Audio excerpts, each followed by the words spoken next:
Kypsykäähän, jotta päästään kylille. Pitäis varmaan vaihtaa maisemia, vai mitä arvon ministerit? Hei, nyt taitaa kyllä silmät olla munissa ja munat silmissä.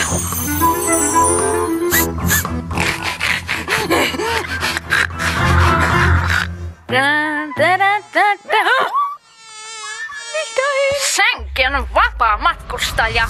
Täällä ei noin vain jumutella. Ime siitä, ime siitä, ime siitä. Toverit, aikamme on koittanut.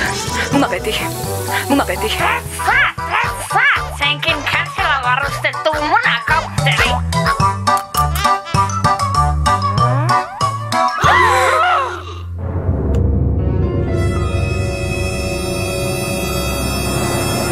Kieltämättä nämä laitumet välillä yllättää meikäläisen. Parempi syödä nyt pois, ettei noin tirppanukat. Senkin irstas lypsipossus. Vielä teille pannujuhlan näytän.